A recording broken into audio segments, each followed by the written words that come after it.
Hello बच्चों, welcome to the my YouTube channel educational point. तो स्वागत है आपका मेरे इस नए वीडियो में।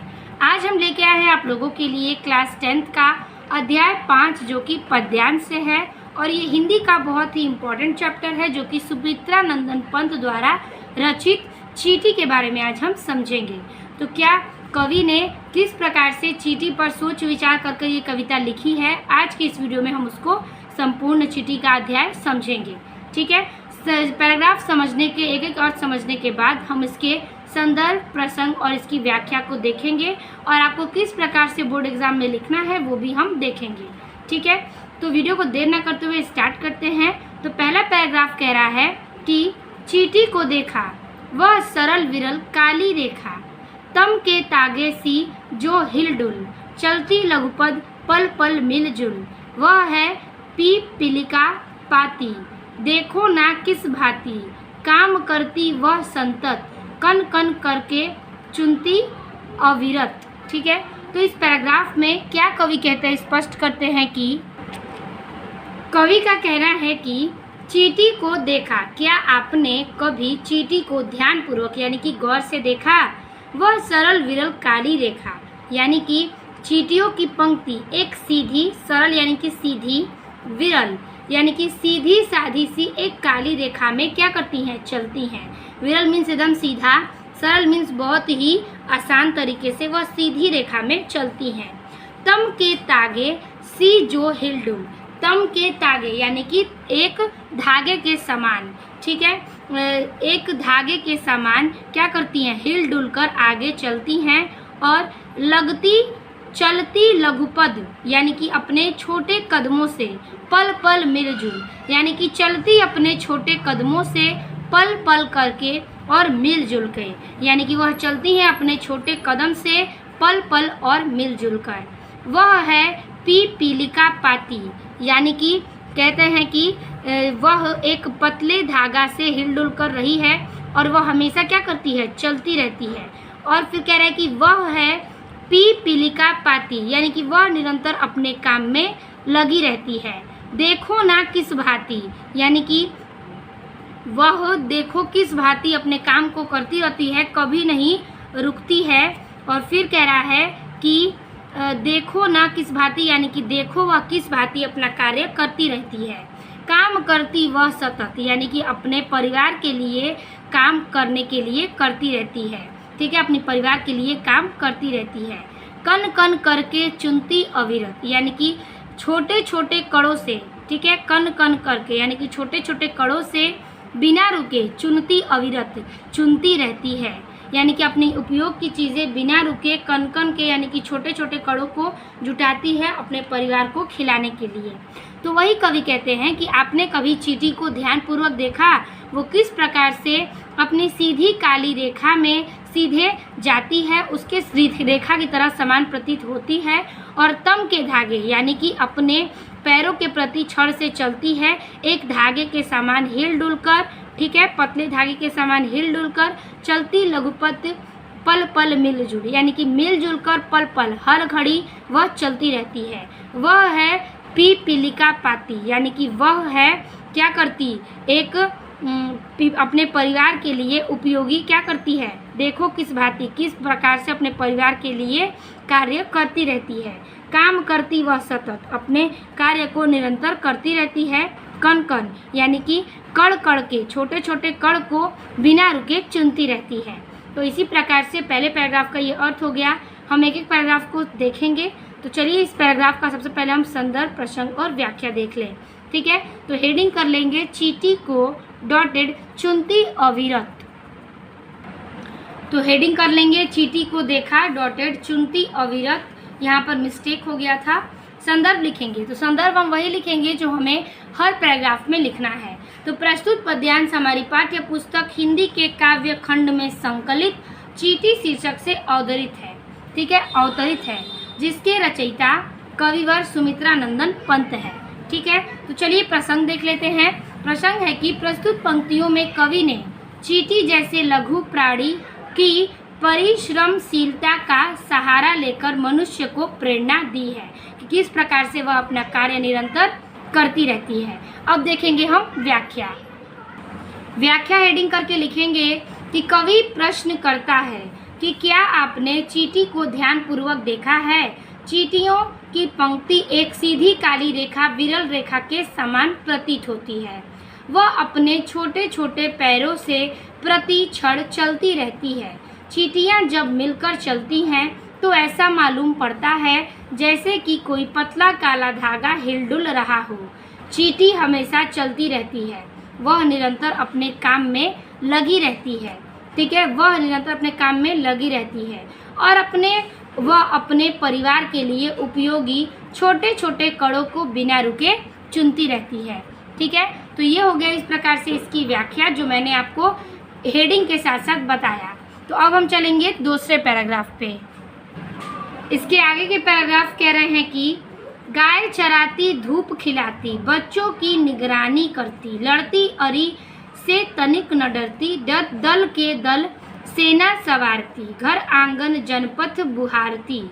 तो यहाँ पर कवि का कहना है कि गाय चराती धूप खिलाती, यानी कि चींटियों का घर क्या है, एक समाज है। चींटियों का भी घर समाज है। चींटियाँ क्या करती हैं, गाय चराती धूप खिलाती, यानी कि उन्हें धूप खिलाती हैं। वे बच्चों को निगरानी करती और वे अपने बच्चों की देखरेख करती हैं, देखभाल करती हैं। निगरानी का मतलब देखभाल करना, उसकी क्या करना, उसकी ज़रूरतों को पूरा करना। लड़ती अरी से तनिक न डरती, वह अपने शत्रुओं से निर्भय होकर लड़ती हैं और थोड़ा सा भी नहीं डरती। अपने शत्रुओं को, यानी कि वो जिसको पर चढ़ती हैं तो अपने शत्रुओं को बेझिझक लड़ती हैं और उनसे तनिक भी नहीं डरती हैं। दल के दल सेना सवारती, यानी कि वह अपनी सेना सजाती हैं, यानी कि कई सारे दल के दल कई सारे सेना अपनी सजाती हैं। घर आंगन जनपद बुहारती, और घर आंगन और जनपद यानी कि रास्ते को क्या करती हैं, बुहारती, यानी कि साफ करती हैं। तो चींटियों का भी एक अपना समाज होता है। वह अपने समाज के गायों को चराती, धूप खिलाती, बच्चों की देखरेख करती, लड़ती हैं अपने सैनिकों से, यानी कि अपने शत्रुओं से लड़ती हैं, उससे तनिक नहीं डरती। और दल की सेना, यानी कि कई सारी सेनाओं की सवारी करती हैं, यानी कि अगर वो लाइन बनाती हैं तो उसकी सेना तैयार होती है, तो वो कई सारी सेनाएं बनाती।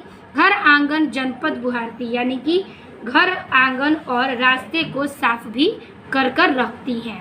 तो ये था इस लाइन का अर्थ। हेडिंग बना लेंगे गाय चरती डॉटेड जनपद बुहारती। चलिए इसका भी हम व्याख्या देख लें। तो इस प्रकार से हम हेडिंग करेंगे गाय चराती जनपद बुहारती। संदर्भ इसका पूर्वत रहेगा और इसी में जो प्रसंग था वो भी इसका पूर्वत है। बाकी आगे का मैं आपको प्रसंग बताऊंगी। व्याख्या हेडिंग करेंगे और लिखेंगे कि कवि कहते हैं कि चींटियों का भी घर समाज है। चींटियां गाय चराती हैं और उन्हें धूप खिलाती हैं। वे अपने बच्चों की देखरेख करती हैं, अपने शत्रुओं से निर्भय होकर लड़ती हैं, अपनी सेना सजाती हैं तथा घर आंगन और रास्ते साफ करती हैं। ठीक है, तो ये हो गया इसकी व्याख्या, जो कि आपकी बहुत ही इजी और छोटी सी व्याख्या थी। आप इसको अपने भाषा में भी बना सकते थे। ठीक है, अब हम चलेंगे इसके आगे के पैराग्राफ्स पे। तो आगे का पैराग्राफ कह रहा है कि चींटी है प्राणी सामाजिक, वह श्रमजीवी, वह सुनागरिक। यानी कि कवि कहते हैं कि चींटी है एक सामाजिक प्राणी, यानी कि ये एक समाज की प्राणी है। ठीक है, ये भी एक प्राणी का नाम इसे दे सकते हैं क्योंकि चींटी में भी जान है, इसलिए यह एक समाज की क्या है, प्राणी है। वह श्रमजीवी, वह सुनागरिक, वह अपना एक समाज, इसका एक अपना समाज होता है और वह उसके साथ मिलजुल कर नियम पूर्वक क्या करती है, रहती है। ठीक है, क्या करती है कि नियम पूर्वक उसके साथ रहती है और वह कठोर परिश्रमी जीव है। ठीक है, श्रमजीवी यानी कि वह एक कठोर परिश्रमी जीव है। वह सुनागरिक यानी कि वह अच्छे नागरिक के उसमें सभी गुण विद्यमान हैं, यानी कि चींटी में अच्छे नागरिक होने का गुण भी विद्यमान है। फिर आगे का यहाँ पे लाइन कह रहा है कि चींटी को देखा उससे जी को भूरे बालों की सी कतरन, छिपा नहीं उसका छोटापन, वह समस्त पृथ्वी पर निर्भय, विचरण करती श्रम के तन्मय, वह जीवन की चिनगी अक्षय।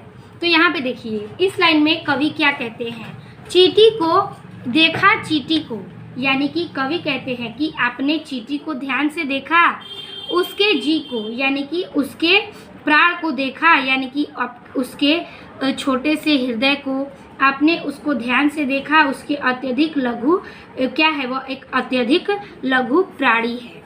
भूरे बालों की सी कतरन, यानी कि परंतु उसका हृदय एवं आत्मबल बहुत सी ही क्या है, विशाल है। भूरे बालों की सी कतरन, चींटियों की पंक्ति भूरे बालों की कतरन के समान दिखाई देती है। ठीक है, छिपा नहीं उसका छोटापन, उसकी लघुता के आगे, लघुता को सभी जानते हैं लेकिन उसका हृदय बहुत ही साहस है। उसके छोटेपन को तो सब जानते हैं लेकिन उसका हृदय क्या है, बहुत ही साहस है, बहुत ही कठोर है, बहुत ही क्या है, पीड़ादायी को वो सह लेती है।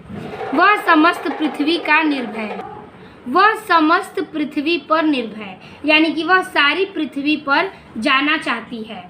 ठीक है, निर्भय होकर विचरण करती है, यानी कि वह पूरी पृथ्वी पर जाना चाहती है और वह निर्भय होकर विचरण करती है।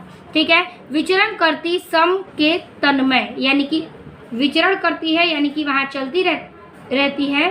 वह लगातार अपने श्रम से भोजन एकत्रित करती है, यानी कि वह अपने श्रम से, परिश्रम से भोजन को एकत्रित करती है।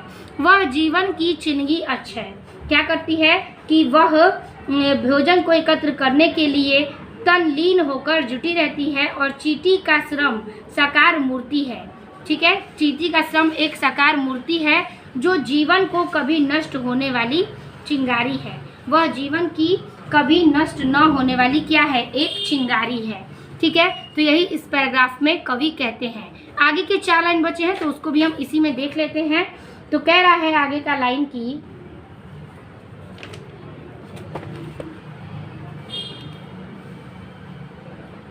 आगे के लाइन्स इसमें है कि वह भी कहाँ देही है तिलसी, प्राणों की रिलमिल झिलमिल सी, दिन भर के वह मीलों चलती, अथक कार्य से कभी न टलती। यानी कि कवि का कहना है कि वह भी क्या देही है तिलसी, वह तिल के समान अत्यंत छोटी है तथा शक्ति से परिपूर्ण है। ठीक है, वह क्या है कि तिल के जैसी अत्यंत छोटी है और शक्ति से क्या है, परिपूर्ण है। प्राणों की रिलमिल झिलमिल सी, ठीक है, कि वह दिन भर में वह कई मील तक लंबी यात्रा पूरी करती है। ठीक है, वह कई मीलों तक की दिन भर में यात्रा पूरी कर लेती है। अथक कार्य को कभी न टलती, और कहने का तात्पर्य है कि फिर भी वह कभी नहीं थकती है। धूप छांव में अपना कार्य क्या करती है, करती रहती है। कि वह अथक यानी कि फिर से वह कभी न थकती है, अपने कार्य को कभी नहीं टालती है। धूप हो या छांव हो, शीत हो या वर्षा, वह अपना कार्य करने में कभी नहीं चूकती और ना ही अपने कार्य को कभी टालती है। तो ये हो गया इस प्रकार से आपके ये तीनों लाइंस के पैराग्राफ्स के अर्थ यहाँ से लेकर के यहाँ तक के। चलिए हेडिंग कर लेते हैं। चींटी है डॉटेड कभी न टलती। ठीक है, और इसका हम संदर्भ, प्रसंग और व्याख्या देखेंगे। ठीक है, चलिए देखते हैं। चींटी है डॉटेड कभी न टलती, ये लास्ट पैराग्राफ है। संदर्भ इसका पूर्ववर्त रहेगा। प्रसंग में लिखेंगे कि प्रस्तुत पंक्तियों में कवि ने चींटी के गुणों और उसकी क्रियाशीलता का वर्णन किया है। और व्याख्या लिखेंगे कि चींटी का सामाजिक प्राणी है। चींटी का अपना एक समाज होता है और उसी के साथ वह मिलजुल कर नियम पूर्वक रहती है। वह कठोर परिश्रमी जीव है और उसमें एक अच्छे नागरिक के सभी गुण विद्यमान हैं। फिर आगे लिखेंगे कि कवि कहते हैं कि आपने चींटी को ध्यान से देखा होगा कि वह अत्यधिक लघु प्राणी है, परंतु उसका हृदय एवं आत्मबल क्या है, अत्यधिक विशाल है। चींटियों की पंक्ति भूरे बालों की कतरन के समान दिखाई देती है। उसकी लघुता को सभी जानते हैं, लेकिन उसके हृदय में असीम साहस है। वह सारी पृथ्वी पर जाना चाहती है, निर्भय होकर विचरण करना चाहती है, यानी कि यात्रा करना चाहती है। वह लगातार अपने श्रम से यानी कि परिश्रम से भोजन को एकत्र करने का काम में तत्लीन होकर जुटी रहती है। चींटी श्रम को साकार मूर्ति है, वह जीवन की कभी नष्ट न होने देती, वह जीवन को कभी भी नष्ट नहीं होने देती है। ठीक है, फिर कह रहा है कि नष्ट होने वाली चिंगारी है, वह तिल के समान अत्यंत छोटी है तथा शक्ति से परिपूर्ण है। दिन भर में वह कई मील की लंबी यात्रा पूरी करती है, फिर भी वह कभी थकती नहीं है। दिन में वह कई मील की लंबी यात्रा पूरी करती है, फिर भी वह कभी थकती नहीं है। धूप, छांव, शीत, वर्षा से भी वह अपना कार्य करने में नहीं चूकती है। तो ये था चींटी की कहानी जो कवि सुमित्रा नंदन पंत जी ने व्यक्त किया है। तो इस प्रकार से हमने आज के इस वीडियो में चींटी की संपूर्ण संदर्भ सहित व्याख्या को देखा है। कल के वीडियो में हम चंद्रलोक में प्रथम बार के वीडियो को हम देखेंगे, समझेंगे और उसके नोट्स को देखेंगे। तो वीडियो अच्छा लगे हो तो लाइक, कमेंट, अपने दोस्तों को शेयर करना नहीं भूलिएगा। मिलते हैं आपसे अगले और बेहतरीन वीडियो में, तब तक के लिए धन्यवाद।